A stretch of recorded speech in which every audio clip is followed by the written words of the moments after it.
Welcome, everybody. You're sitting around someone's living room right now, or maybe their dining room table, and you might be with a group of people that you don't know really well, and want to tell you that that's a great place to be, because over these next 6 weeks, you're going to get to know some people in some really intimate ways as we talk about a subject matter that all of us can relate to, because all of us had to deal with it at some point in our lives, one way or the other. And so I want to thank all the small group hosts who are leading these groups tonight, and make sure before you leave tonight you thank them as well. Hey, we are starting a brand new series simply called Peacemakers, and it really focuses around a little book by Ken Sande called Resolving Everyday Conflict. We really encourage you to pick one of these up.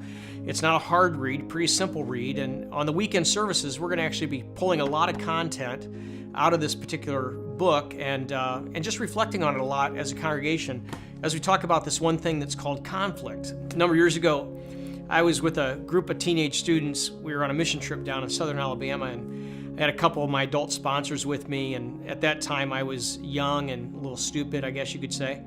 And we were driving down this road at a pretty fast speed. I don't know if I was going over the speed limit. I don't believe I was going under the speed limit, but what I would say to any kid is don't drive like I drove. And we're driving down the road, and all at once we get to this road, and at a high rate of speed, the road ended. It not only ended, it ended. And all that happened was that car went airborne, and when it went airborne, it flew over this dirt pavement coming off this cement pavement and dropped about 8 inches. And when it dropped about 8 inches, things in that car went everywhere. We had a couple gallons of paint. That paint went everywhere, and we were all flying everywhere, and I brought the car to a break, and we were all very stunned for a moment, and then there were some interesting words that were expressed during that time, and in that moment there was instant conflict. I mean, where we needed a bridge, all we had was this great divide, and we had conflict in the car. And not only do we have conflict in the car, but I was having conflict too. And the person I was having conflict with was the individual that took away the sign that was positioned quite a ways before that road ended, telling us that the road no longer existed. I mean, talk about conflict. And that was a conflict. We got it resolved, and after a while, we all could actually look back at it, and we thank God that we survived. And more than anything, we laughed a little bit about what took place, but it was immediate conflict. I don't know if you've ever experienced conflict in your life. I would venture to say that everybody in that space this evening, you've experienced conflict. You might have experienced conflict on the way to small group this evening. You probably experienced some form of conflict this past week. And yet the reality is that conflict it's normal. It's normal to every one of our lives. We all will face it. We all will have to deal with it. And for many of us, probably for all of us, at some point in our lives, we're going to get drug into it. And so how do we deal with it in a way that brings honor to God? How do we deal with it in a way that it doesn't become some wedge that divides us, but actually it becomes this bridge that actually unites us? James 4 tells us that there is something that happens inside of us that actually creates that element of conflict. James talks about the fact that there are these selfish passions that go on inside of us, these selfish desires that somehow get ignited. And out of that, what ends up happening is we end up fighting, we end up quarreling, and we end up actually killing. We certainly, hopefully, never kill each other, but we kill a relationship. We kill a potential relationship. Within the church, we kill community. It ends up killing vision.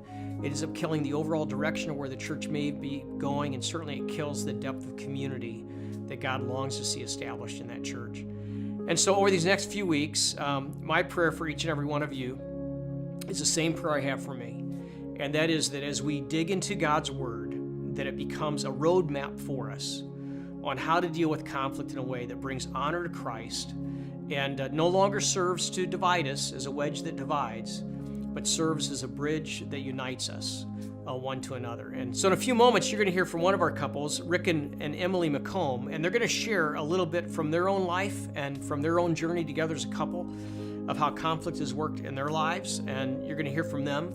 But before we go to Rick and Emily, I just want to remind all of you that this is also going to be an evening when you're going to make a decision on a service project that you're going to take on as a small group. And that service project of doing it together is actually going to serve as well to unite you. and to bring you together and to allow you to function together a little more deeply in community, but also to impact our community in a profound way as well. So with that, I want to turn it over to Rick and Emily. My name is Rick, and this is Emily, my wife. We started going to Pathway in the fall of 2012, right? And quickly fell in love with it. We actually started going before we were married, and we were living together, got convicted, and jumped right into the courthouse and decided on a lunch break. Right. Yeah. And we got married and jumped into Pathway, all the ministries there. We started Connection Communities, Reengage, jumped into some Bible studies. Monday, women's Monday nights, Starting Point. And we've been loving it ever since. It's our home.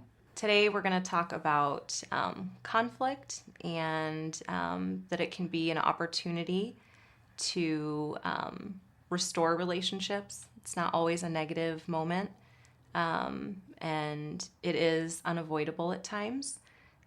We're all going to have conflict in all of the relationships that we have, but we can use it as a bridge to restore ourselves to other people and even to restore our relationship to the Lord. Leading up to this week and this time together, just thought so much about a time when Rick and I had a disagreement about something that would be handled, and it resulted in me not going to my best friend's wedding, which was really sad and upsetting, but it was an unavoidable situation, and it was one of those just sort of is what it is situations.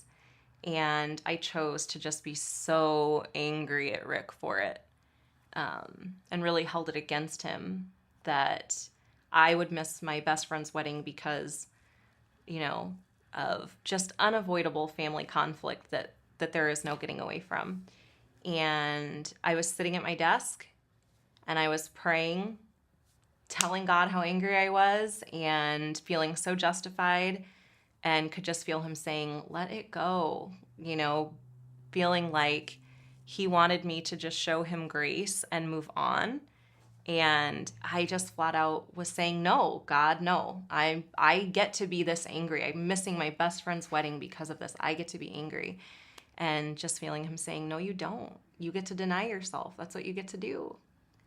And that, I think, was a little bit of a, for me at least, I know, that was kind of a pivotal point in our marriage because up to that point, I really had indulged myself a lot in my own selfish angers, my just sort of feeling like I'm owed things or entitled to things.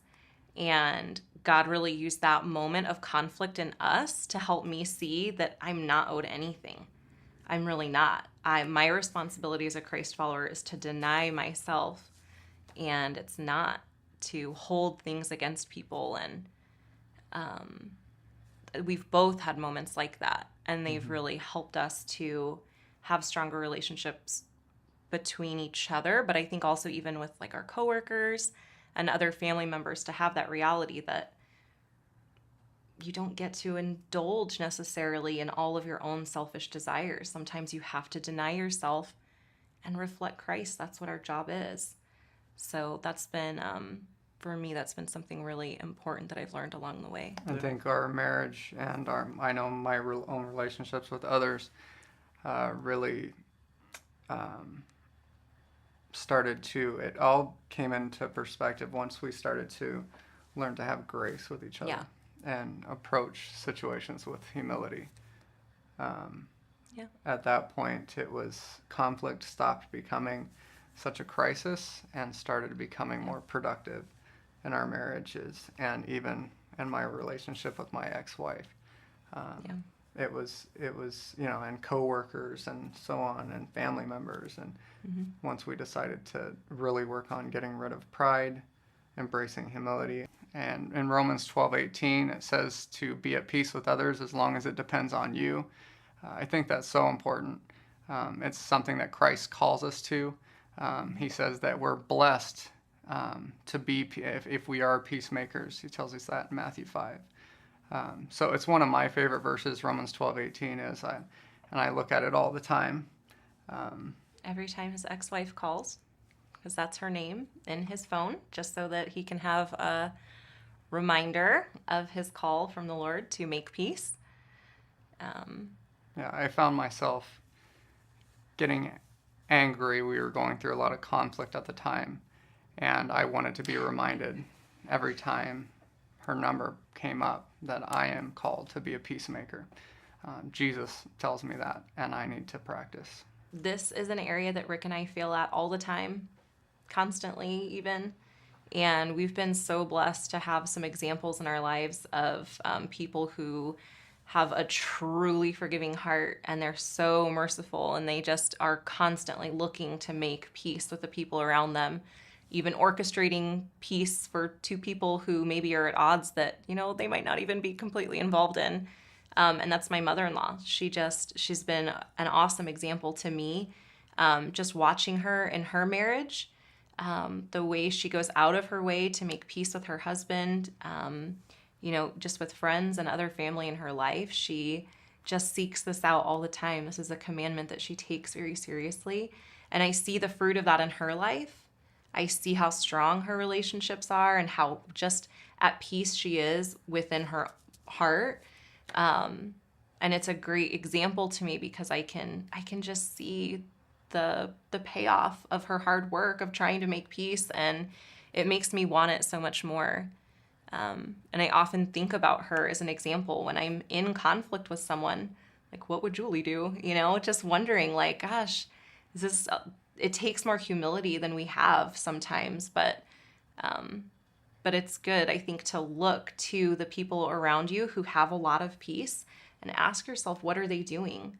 And try to model that, because it's worth the hard work, and we're trying all the time to get better at it. But We're going to turn it back over to your small group hosts now. I think that a question that stuck out to us in the host guide was the one on unresolved conflict. I want to challenge you to dig deep and just be honest with yourself on that one. yeah, thank you so much for letting us share our story with you.